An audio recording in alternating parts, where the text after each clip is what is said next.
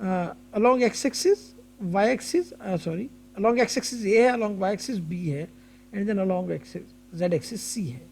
A, B and C, X, Y and Z. X axis کے along, Y axis کے along, یہ Y axis کے along اگر آپ یہاں پر بھی ڈرا کریں گے تو وہ ایکچولی یہاں اس کے پیرلل میں آئے گا کہ اگر آپ ایک آدمی اس پوائنٹ تک پہنچنا چاہتا ہے کسی پوائنٹ, اور اے بی سی کی ویلیوز فرض کر لیتے ہیں 5, 5 اور 5 ہے, تو تینوں ویلیوز اگر 5, 5 ہیں تو along x axis بھی 5 چلے گا, اور پھر along y axis یعنی اس پلین کے ساتھ ساتھ 5 چلے گا, اور دین along z axis اوپر کی طرف بھی 5 ویلیو چلے گا. ہم کہیں گے تینوں کوآرڈینیٹس اس نے کور کیے اور اب وہ پوائنٹ پر پہنچ گیا. اگر یہ ویلیوز چینج ہوگی تو پوائنٹ پر ڈفرینٹ ڈسٹینس کور کر کے وہ پہنچے گا. لیکن ان تینوں ویلیوز کو کوآرڈینیٹس کہیں گے, ایکس وائی اور زی کوآرڈینیٹس یا 3 ڈائمینشنل کوآرڈینیٹ. تو کسی بھی ویکٹر کو جب آپ نے ریپرزینٹ کرنا ہوگا تو آپ کہیں گے ہمیں اس کے تینوں کمپوننٹس یعنی اے بی سی کمپوننٹس تینوں, یا ایکس وائی زی کمپوننٹس تینوں کمپوننٹس بتائیں گے, ہمارے پاس وہ ویکٹر آ جائے گا. Thank you.